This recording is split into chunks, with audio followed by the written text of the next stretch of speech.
I can't say that. All right, so let's get into the Netflix show that I watched. So, Unlocked, a jail experiment. So, first off, I want to add here, I'm a former correction officer. So, I was a correction officer for like 6 months, and I was in one of Georgia's like toughest prisons. It was Glenn State Prison. Not Glenn State, excuse me. Smith State Prison in Glenville, the home of Shannon Sharp. You used to see that sign every time I would go to work. You would see, hey, Glenville, the home of Shannon Sharp, and then a big-ass prison to your left. Bow-legged king. That's fucked up. Don't do that. So I said king. So this show was basically about jail. So I want to kind of clarify that too as well. So prison and jail are extremely two different things. What is the difference? Because I mix them up all the time. So jail is where you go right after whatever happened to you. Like once the police arrest you, they send you to jail. Mm-hmm. So you can be in jail for either if you don't have bond or you can't pay your bond, or you could be a danger to the community, so they keep you there. Yes. Prison is where you go after you've already been sentenced. So you're staying there. Mm-hmm. So yeah, you basically you know exactly how much your time you're doing there. You get your sentencing, your time, and then they send you to jail. They send you to prison. So you could be tried while you're in jail. You get guilty, you're still in jail. Then they take you for sentencing. Then they'll ship you off through the prison process. So jail is just anxiety. Jail is the worst. Jail sucks. Prison's like summer camp compared to jail. Like it's jail is like a box with 4 walls, and somebody you don't know that did something almost could be twice as bad as what you did. Yeah, like that's crazy. You could be in there just for like some. You can't pay bail for like a bunch of parking tickets with a nigga that murdered somebody. Yeah, you could that murder. That's exactly how it could be. Unaliving. But no, that's how it could be. So in this show, they have a sheriff who his name is Eric Higgin. He is the sheriff, and he comes with this idea where basically he takes some of the principles from prison. He doesn't acknowledge it like this, but he takes some of the principles from prison and extends it to the jail, where basically they remove the guard out and they let the prisoners police themselves. So when I was a correctional officer, just to kind of give y'all an idea of where I had, again, I was at one of the max prisons, worst prisons in Georgia. I had 101 men in me.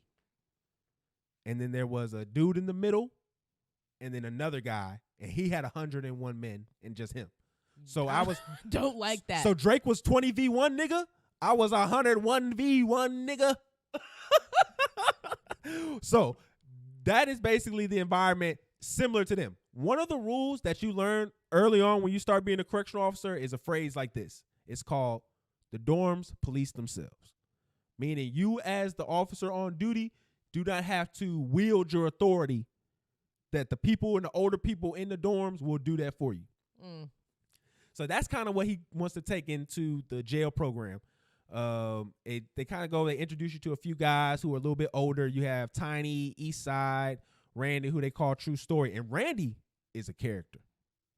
Randy is pretty much the guy that you follow through the whole time. That's the old nigga. The oldest guy there. He's buff. And he's an orderly. So what orderly is a person who is usually given a job in the prison or jail, and they do the cleaning, they do trays. They kind of are an assistant to the correctional officer or the officer who is working that jail. Mm-hmm. So this is just crazy. He's like the boss. So when they tell them what they're going to do, these guys, it just creates almost an immediate fraction. The older guys want to start getting in control and start dictating things, and the younger kids obviously super, super resistant.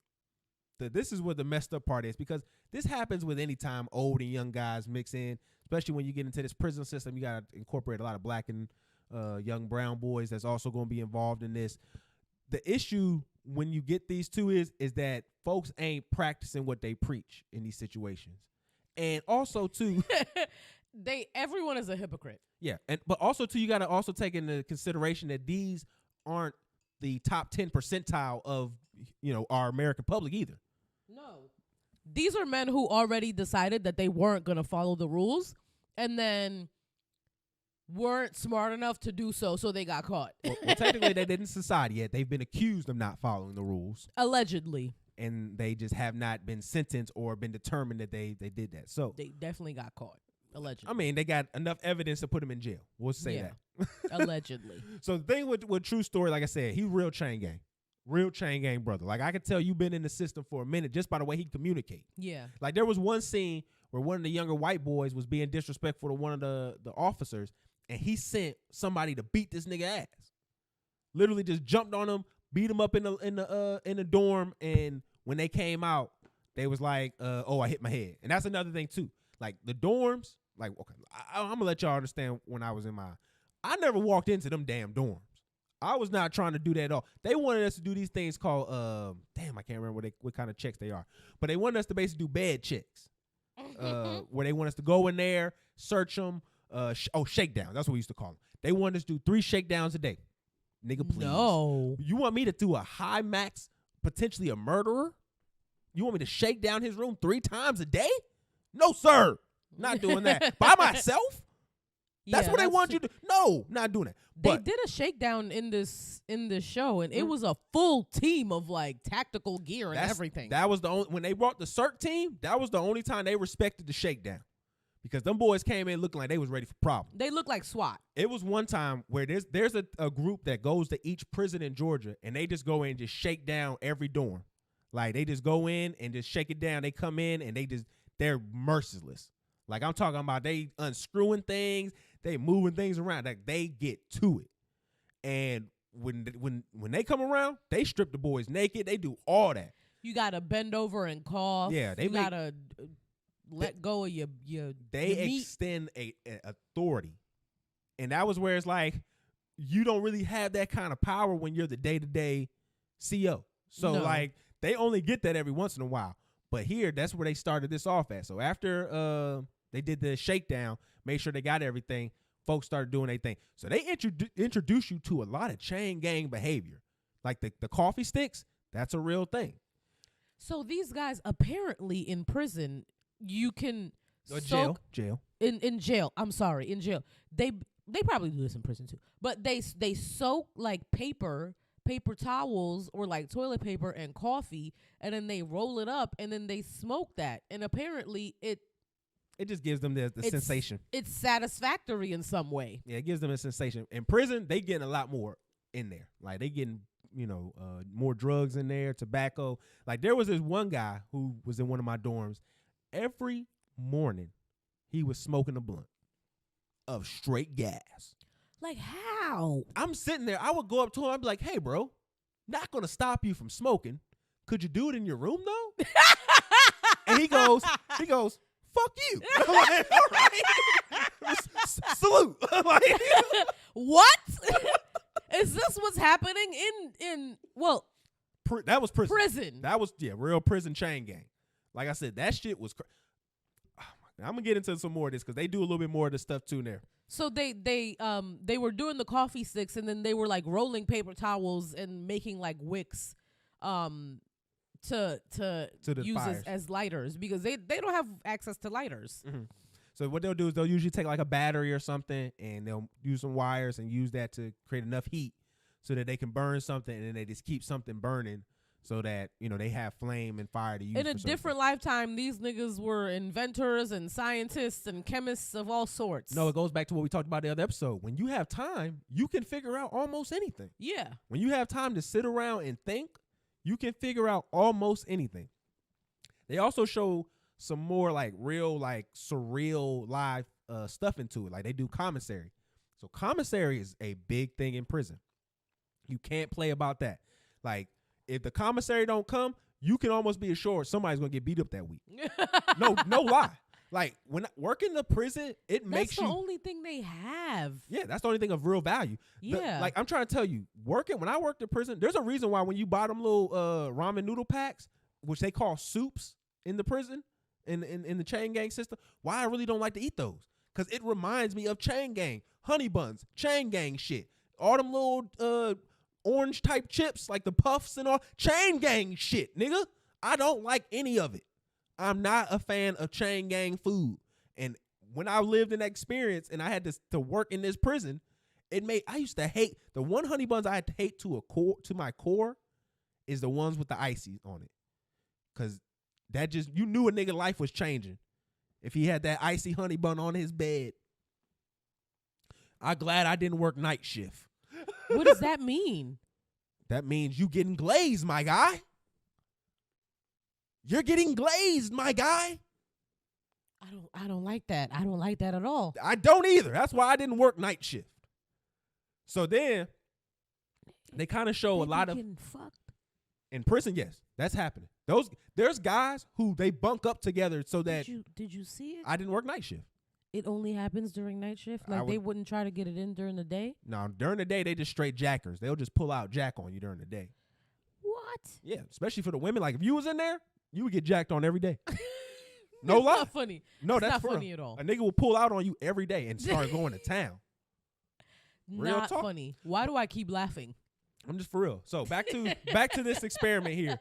They really do a really good job of showing like what you can do if you give the people in the system a little more grace and opportunity. Yeah. I think that was really nice because they let them get free phones, which is unheard of. They were able to call their family, have access to all their lawyers and things of that nature. They were all very happy about that. They also got 2 visitations a week. Yep, they got to have more visitations. And you got to see like one of the dudes named Tiny. Tiny's crazy. Okay, Tiny talked about how he stabbed somebody when he was 8 because they threw a football at his head. And he just was like, I'm never going to be pussy out here in these streets, so I had to stab this nigga. Yeah, that's why black people have to take mental health more serious, because if you stabbing somebody at 8, Tiny was not normal. Yeah, they failed Tiny. Tiny wasn't normal. Yeah. Tiny had some type of like disorder of some sort mentally that made him think that it was okay at 8 years old to stab somebody. Yeah. And then even it was an interesting kind of exchange because Randy and Tiny had an interaction where Tiny was helping him with the trays. And this is a very big thing too, is like you expect if I do work for the prison, they gonna bless me with an extra tray, extra food, things like that, because again, I can use that for commerce and trade. Mm-hmm. That didn't happen. He was really pissed, and then you see them get into an altercation to the point where Randy put hand on Tiny. And Randy is the main nigga that's trying to preach to everybody to stay level-headed and this and that, but he doesn't practice what he preaches. And that was the main thing with the older gentlemen in this episode, in this show, was that they didn't practice what they preached at all. So you had another older guy named Squirrel yelling at everybody to do X, Y, and Z. He making hooch. So if y'all not familiar with hooch is basically where they ferment fruits and all this other stuff that they can get their hands on with sugar and breadcrumbs, all that kind of stuff, and they make alcohol, and they will get fucked up off of that. And he said that he was mad because it was his birthday hooch. Yep. That's when they got rid of. That's when they did the shakedown for the hooch. Yeah. But no, he was making the hooch in his room, but then trying to tell everybody what to do. So when they called him out on, he said, well, "What we do in the room is in the room. Now, outside the room, inside the room, inside the room. Hypocritical. Don't touch my hooch." Niggas don't play about that hooch in there though. Because like I said, that's their only good time that they can have when they doing with any of these kind of paraphernalias and things of that nature. But they end up getting themselves together after being threatened a few times, put on lockdown for a day or two here and there, and kind of get things in order. And they were able to kind of get things to a certain understanding. The messed up part is the white boys was the main one causing a lot of the ruckus early on. They was doing the most drugs. When Eastside stopped doing what he was doing in there, because, okay, let me tell you about this man Eastside, all right? Just to kind of understand what kind of white boy he was. He got arrested one time for going into a pet store. The nigga said he came out with a bunch of snakes and an iguana. The iguana, when he walks out, the police are right there. The iguana gets off of him, grabs and bites his dick. And he like falls back into the store and all this other thing. You missed one part. What? Go ahead. No, I'm saying the iguana bit his dick. Uh-huh. He's fucking high on meth as well, That's too. That's what I wanted you to tell the people. Yeah, that's what I meant to forget. He was high on meth while he did all this shit. True fucking crash out. But he brought that environment because a lot of white these guys, trash just encompassed. But a lot of these guys, they don't have anything else to believe better for themselves. Yeah. They never seen nothing else. Like, they're really the bottom tier of society for a lot of portions because that's how they've been treated.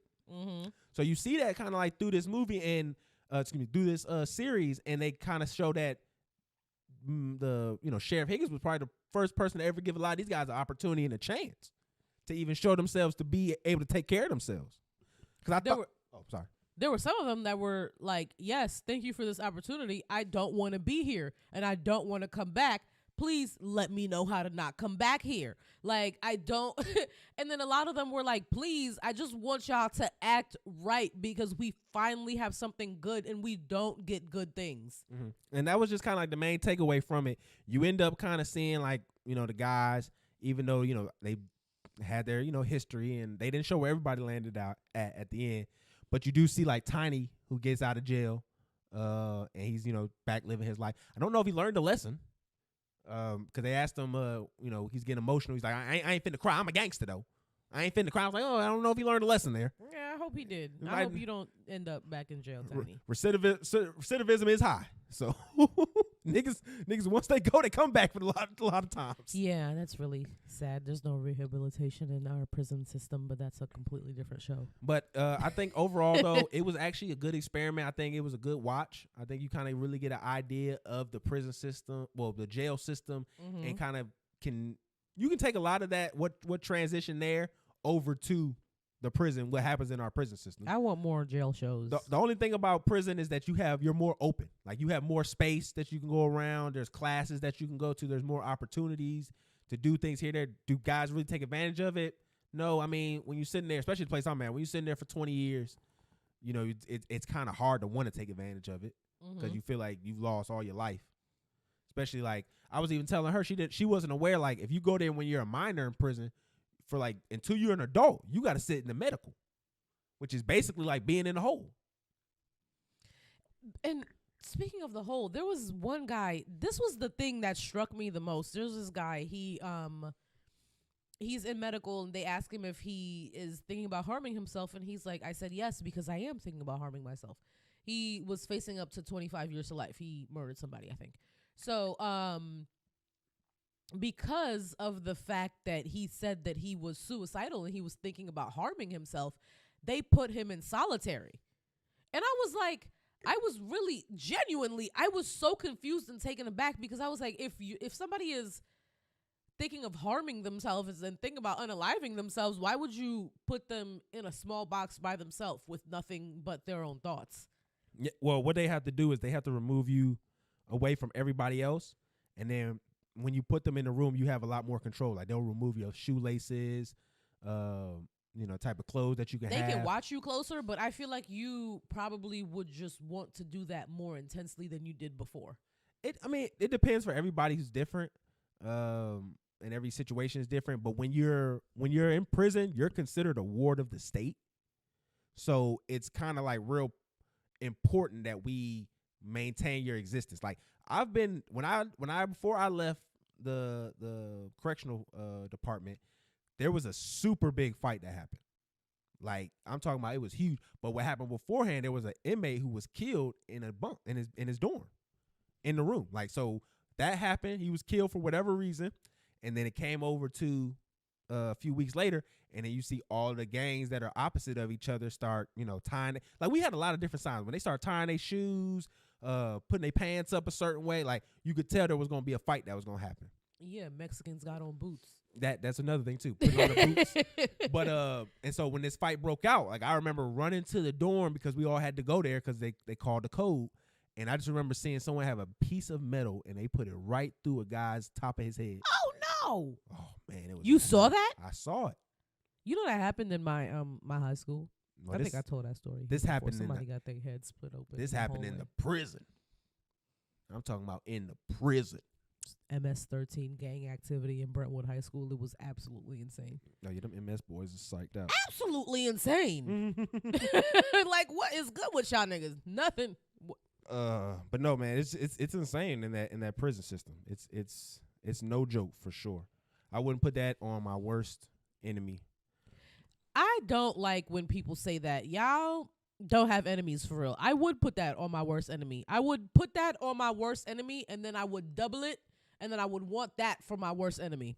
Definitely. That I don't feel y'all when y'all say that at all. I want the worst for my worst enemy. I want hell times 2 for you. May you never prosper in anything in your life ever.